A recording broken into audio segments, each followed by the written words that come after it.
Hey guys, it's Emily Ray, your course director here for Portfolio 3. I just wanted to give you guys a little bit more feedback on these logos and brands that you're working on. I know that this is definitely going to be a work in progress as you continue through the MCBS program and into your professional careers. You're going to get a clear idea of, who you want to be in the industry and how you want to portray yourself. So I know that this is an evolution. Certainly you're only in Portfolio 3 at this point, and you can go up all the way up to Portfolio 7. So I would imagine that there are many iterations of this to come. But I just want to comment a little bit on, some of the things that I'm seeing and give you some ideas, that will help with the principles of what it is that you're designing. So these are the inspirational logos for this student. And so here we have the logo that they designed. It says Thrive here, and it's got some ornateness with the typeface choice, and then the line and the dots. This is the one for Tashana, and we can see how the ones that she pulled for inspiration have come in to play with what she designed here. So the brand is Thrive, and she's a component of the brand or the initiator of the brand here.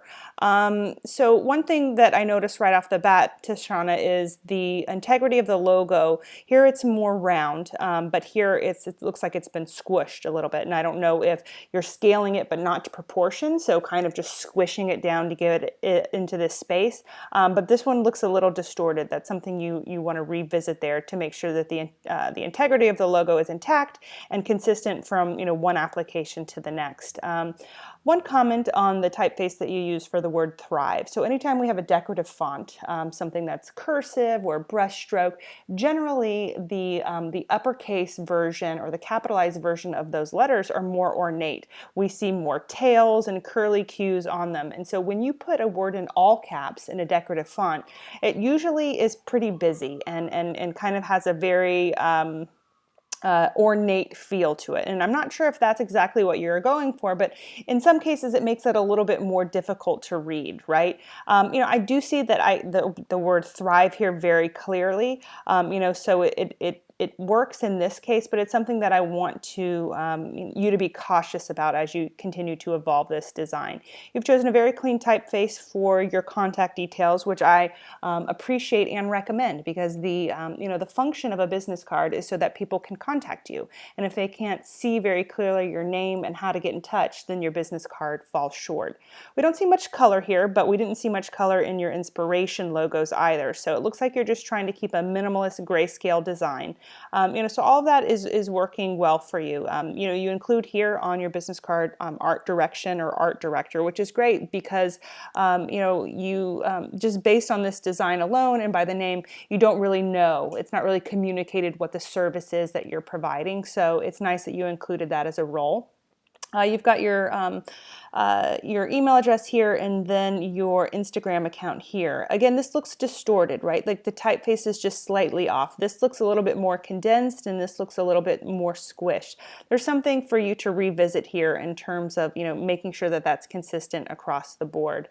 Overall, this is a great starting point, but these are some ideas for you to think about as you continue to work with this brand through the MCBS program. So wondering, let's see, who do we have? It looks like this is Daniel's. Okay, so here we go. We've got his business card design, and I was looking for the inspiration logos, but they are not included here in the post. And then the logo itself, here we can see it here, and then within the business card. So what we see are your initials, DS, and then how you're carrying that over here into your very creatively designed business card. We've got we've got kind of this square with the rounded circles. It's hard for me to know exactly what to comment on with this design, because is this just a treatment of the design for the business card, or is the shape itself broken up in this way? That's something that it's not clear from how you've presented it here on this blog post. The D and the S, I know that that's something that you are working on, already last month, and I've had the ability and opportunity to see that ahead of time. And so, I don't know, is this an evolution of that idea, or is it just a treatment of that idea? So, something that you want to be clear on, at least for yourself in moving forward. Is it one way or the other? Is it both ways? And this is just kind of a treatment of that. Here we have your name, and then we have, what it is that you do. I believe that says branding specialist down there. And then, that you have your contact details, which are, easily seen and read here. The typeface that you've chosen for your name is consistent with, the lettering that you've pulled to create this. So that is nice and visually aligned. The blue and the black and the gray are a strong color combination, and you've carried that, throughout these designs in a complementary way, visually and aesthetically pleasing way here. So, moving forward, just really what I want you to think about, Daniel, is what is the consistency, that you're seeking with this. And so moving forward, there's something that I wanted to showcase for you guys. I posted the link in the resource section or in our class messaging thread. But take a look at this article. It's the Anatomy of a Brand Style Guide, and learn why you need one.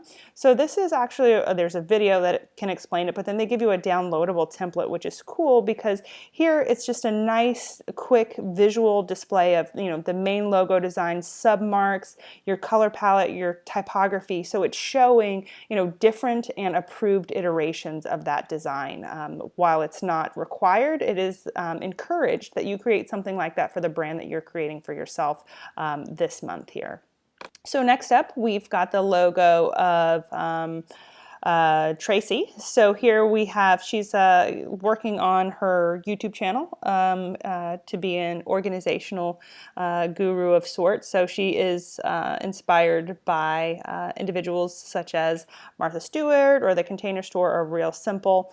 And so here we see the logo. It's cool. She's also done a logo animation, which is kind of like her electronic calling card. We'll play that in just a second.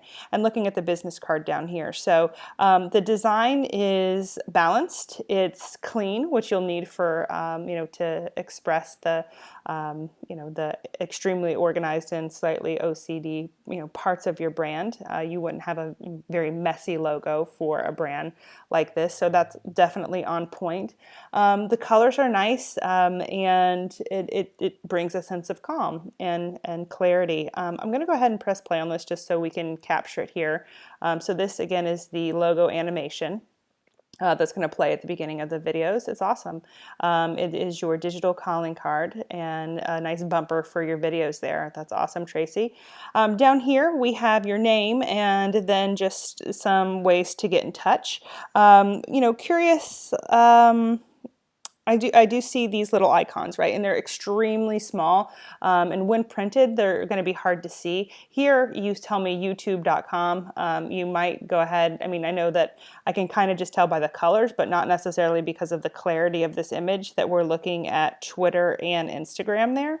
But just something to consider. When we're looking at this on our MacBook Pro screen, it's pretty big, but when it gets printed.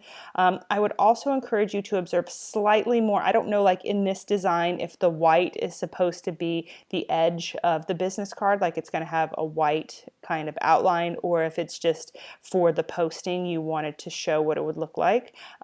If the design itself is on this dark background, I would encourage you to observe a bit more in terms of your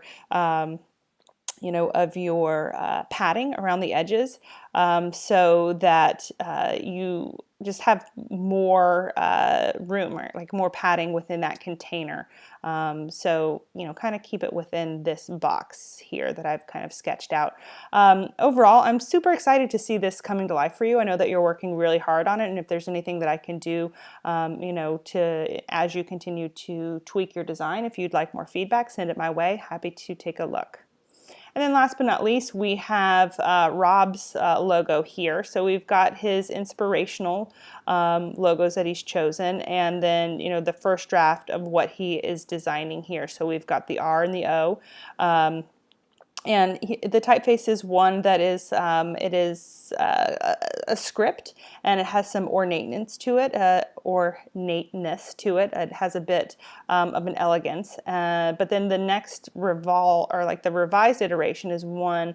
It's cool because in your self-reflection, you talk about that in the end wasn't exactly how you wanted to portray yourself, and you wanted to give it more of a something with a bit more grit, right? And so we've come up with just this distressed look with the R and the O.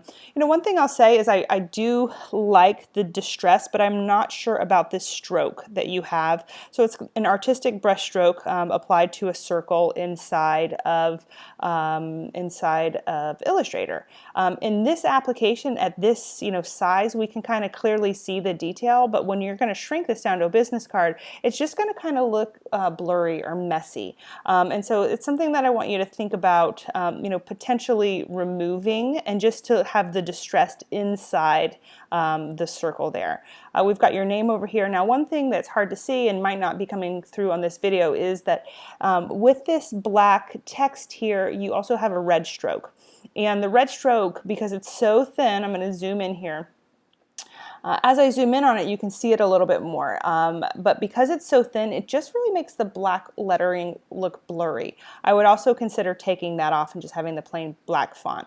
So my question to you here is, you're portraying your name in this typeface, but then on your business card, it's a very different aesthetic. We've kind of gone back to that elegance look here, and so that's a bit of a disconnect for me. This typeface is definitely more congruent with the aesthetic that you've established here, and I would recommend you use something like this down here on your business card. The serifed font doesn't match so well with what we're seeing with the grunge or the distressed aesthetic here.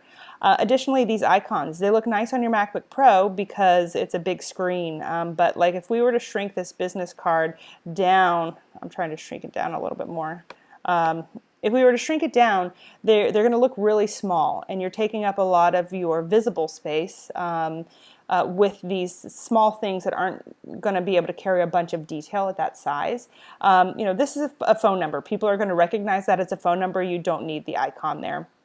So the other thing that I would mention here is, with the layout of this design, for you to be observing more padding, right? So keeping all of your artwork within the shape that I've kind of, just kind of drawn out here, just to give more breathing room to the edges. Overall, it's been fun to see the evolution of this, and I'm happy to take another look at any revisions that you guys produce.